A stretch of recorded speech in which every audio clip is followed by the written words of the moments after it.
Salut les amis, coucou les petits loups. Alors aujourd'hui nous allons évoquer dans cette vidéo les sets de réglage pour le Z50. Alors pourquoi une vidéo sur les sets de réglage du Z50?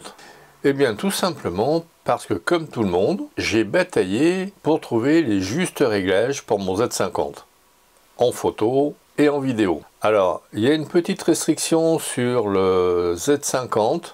Il n'y a que deux réglages possibles, U1 et U2. Par contre, nous avons à notre disposition la commande I, derrière le dos du boîtier, qui vous permet de régler certaines choses que nous allons voir.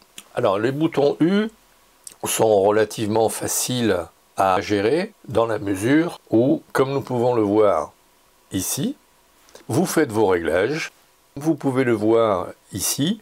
Nous allons dans le menu la clé à molette, réglage utilisateur. Nous sélectionnons cet item, puis nous allons valider le réglage en appuyant sur OK. Voilà. A priori, tous les réglages que vous avez pu faire en photo, eh bien, se retrouveront quand vous mettrez ce bouton. C'est pas forcément intuitif, c'est très rapide, mais c'est pas forcément intuitif lorsqu'on veut changer des choses. Nous allons donc voir la commande I qui, elle, est peut-être un peu plus longue à régler, mais qui nous apporte beaucoup plus de souplesse. Nous allons voir ça. Mais avant de vous présenter mon set, vous devrez au préalable aller dans le menu crayon, les commandes F, et ensuite commande F1. Et vous tomberez sur la page que vous pourrez adapter à votre propre goût. Je vous propose ce premier set. Dans ce cas de figure, le photographe est plutôt sûr de ses réglages et sait qu'ils seront bons pour avoir de bonnes photos sans avoir à les retoucher après avoir fait son shooting. Je vais passer en tableau élargi et je vais réduire ma vidéo pour que vous ayez une meilleure compréhension et une bonne visibilité de la chose. Alors pour simplifier la compréhension, je mettrai en 1.1 par exemple les ISO et dans la case 2.1 la balance des blancs. Donc regardez, repérez bien dans le tableau la chose. Donc en 1.1 nous avons la sensibilité pour pouvoir jouer avec la profondeur de champ et la vitesse, sachant que la sensibilité est toujours dans le coup quand il y a une augmentation quelque part de la profondeur de champ et de la vitesse. Alors en 1.2, la qualité des RAW, pour avoir la meilleure qualité possible de traitement, pour le cas où, si on doit récupérer des détails dans les basses lumières par exemple. En 1.3, nous avons la zone AF. Ayant des habitudes bien ancrées, j'utilise souvent cette mesure-là avec le bouton AE Lock. Vous le savez, je vous en ai déjà longuement parlé. On ne se sépare pas de bonnes habitudes comme ça d'un revers de la main. En 1.4, le HDR, soucieux d'avoir des photos qui pètent le feu, en une seule photo, en une seule prise de vue. Plutôt que de passer par un logiciel de retouche photo, faire 5-6 photos et puis demander une photo HDR. C'est vachement sympa comme réglage, ça nous évite pas mal de tracas par la suite. En 1.5, nous avons la possibilité de faire des prises de vue en silence, ou pas. Si on prend des petits oiseaux par exemple, un peu farouches, le mode silencieux est à choisir, bien évidemment. En 1.6, nous avons l'anti-Parkinson, pour être sûr, avec une longue focale, de ne pas avoir de flou de bouger. C'est un réglage qu'il faut mettre par exemple pour des photos de sport, quand on est avec un télé, un 200, un 300 mm par exemple. Mais ma préférence va au picking focus, comme nous pouvons le voir ici. C'est une variante, tout simplement parce que quand on utilise deux objectifs, comme je peux avoir un 16-50 et un 50-250, donc on peut aller du 16 au 250 avec simplement deux objectifs. Le focus picking, c'est sympa quand on est de près, puisque bon, on bouge pas beaucoup, on maîtrise les tremblements. Quand on bouge, c'est pas trop important compte tenu du champ embrassé. Par contre, quand on a un 250 mm, ne serait-ce que de se décaler d'un millimètre, ça nous donne déjà une bonne vingtaine de centimètres à une centaine de mètres. Donc effectivement, par rapport à l'étroitesse de l'angle de champ et de la compression des plans de netteté, le focus picking n'est pas n'est pas indispensable. Par contre, l'anti-Parkinson, le VR physique, sur le boîtier, le VR donc peut s'avérer un atout non négligeable. En 2.1, donc dans la deuxième ligne, j'ai préféré mettre la balance des blancs parce que bon, c'est une chose qu'on va pas trop bouger, donc si on doit changer les menus, mieux vaut se garder la possibilité de rester dans la première ligne et de naviguer dans la première ligne plutôt que de naviguer sur deux lignes.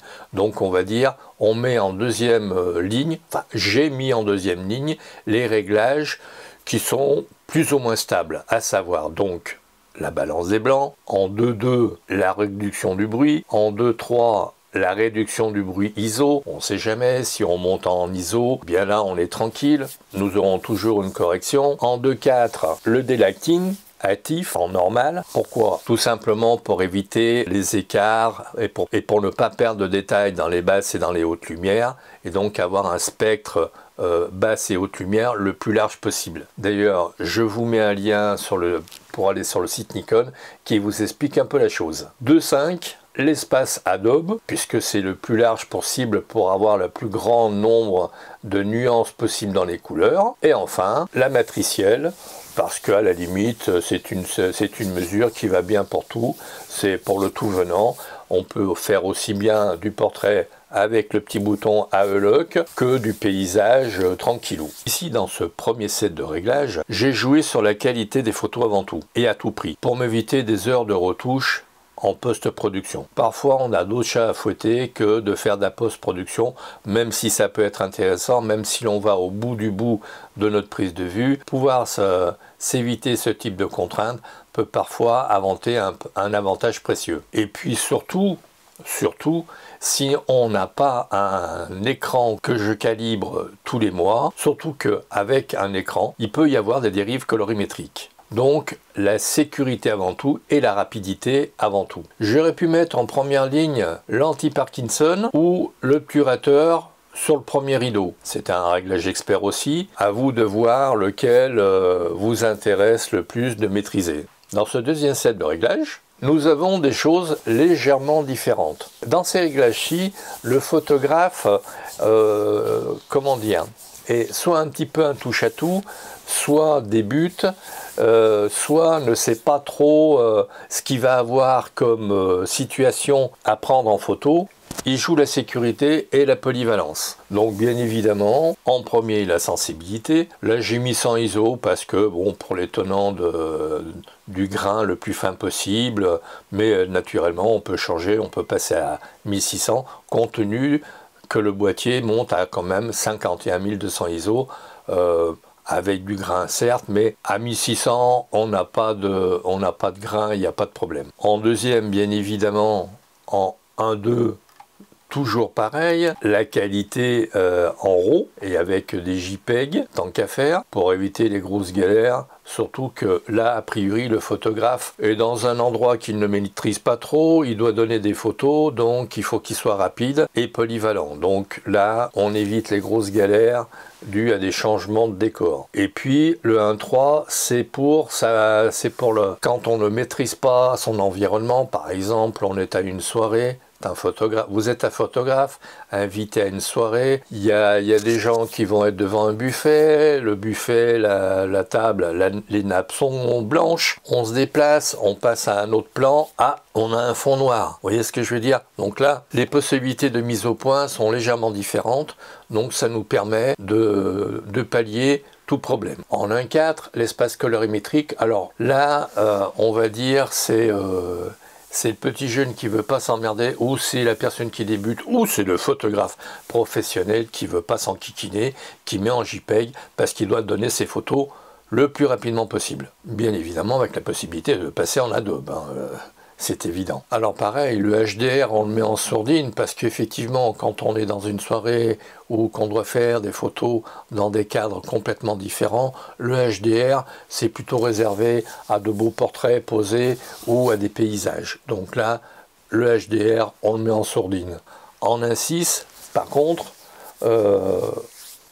on joue avec le 1.3 pour la sécurité de la mise au point, parce que quand on est un peu dans une soirée, toujours dans une soirée par exemple, où il y a des différents plans, le picking vous permettra de savoir là où vous êtes net. Si par exemple vous mettez du jaune ou du rouge dans une soirée, quand la nuit commence à tomber, ça vous permettra de savoir très exactement là où vous êtes net. C'est un avantage non négligeable. Toujours pareil, dans le thème polyvalence, en 2.1, nous avons la balance des blancs en automatique. Parce qu'évidemment, on peut éventuellement avoir envie de faire une vidéo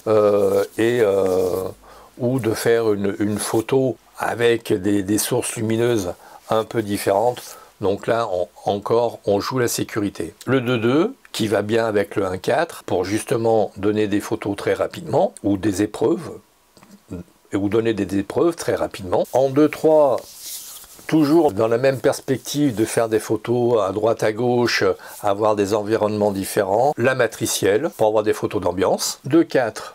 Le daylighting, on assure, là encore, le plus large panel possible dans les ombres et dans les hautes lumières. Toujours pareil, parce qu'on est dans un environnement qui n'est pas maîtrisé. En 2.5, j'ai mis silence, dans la mesure où si on doit prendre des gens qui sont en train de discuter pour ne pas rompre l'ambiance et pour se faire discret, ça peut être utile. En 2.6, l'autofocus est en automatique parce qu'on ne sait pas trop où on va faire nos photos. Donc dans la même veine que précédemment, on l'assure avec un autofocus en automatique. Alors comme on a pu le voir dans ce deuxième set, c'est plutôt un set polyvalent qui permet d'aller très vite, de ne pas se poser de questions. C'est vrai que c'est un set entre guillemets pour être fait à l'arrache. Mais bon, c'est un set qui permet de faire des réglages très rapidement et d'avoir de bons résultats d'une manière générale. Pas forcément en particulier, mais d'une manière générale. Ici, les réglages U1 et U2 avec leurs restrictions trouvées sur le site Nikon. Avec le U1, U2, on ne peut pas faire tous les réglages. Alors bien évidemment, il n'y a pas de réglage absolu. Pour preuve, ma variante pour le 1.6.